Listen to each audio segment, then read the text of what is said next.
So, as we all know, that India was having a huge financial crisis before 1991, and that was the time to bring some policies and reforms in India.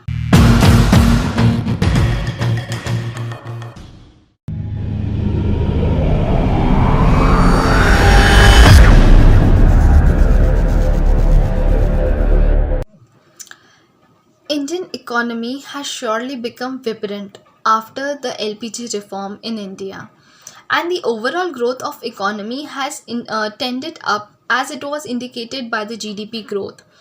And if I talk about the post LPG policies, growth of GDP has shot up as high as 8% per annum. So with this similar context, I Shra Hidao, and today I'm going to discuss on topic LPG reform in India. So as we all know, that India was having a huge financial crisis before 1991, and that was the time to bring some policies and reforms in India. So the financial minister at that time, Manmohan Singh, and the Prime Minister PV Narasimha Rao decided to introduce this policy in India so that they could control financial crisis, and that policy is the LPG, which stands for liberalization, privatization and globalization.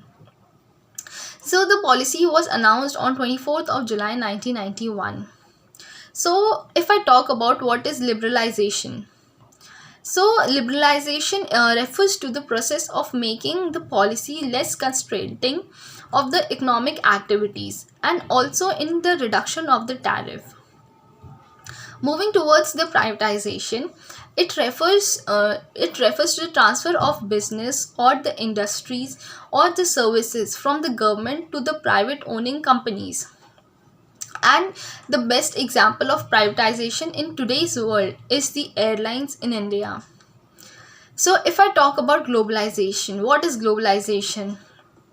It refers to the process by which the business or any other organization in India could develop the international influence and or it could start operating on the international scale, which helps the industries in India to expand globally and helps to meet its competence.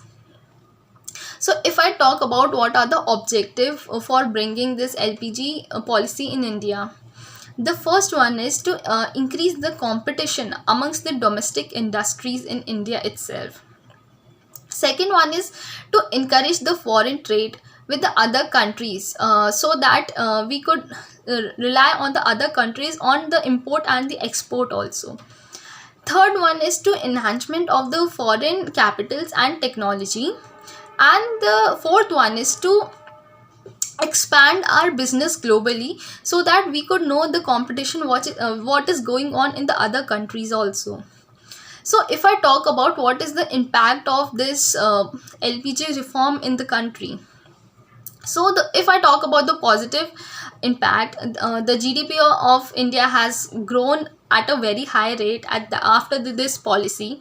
And if I talk about the negative impact of this policy, that agriculture sector was totally ignored in this policy. So LPG policies have worked as a great to the industry production in India and have reached the global level because of these reforms and helps to increase our GDP in India. So thank you.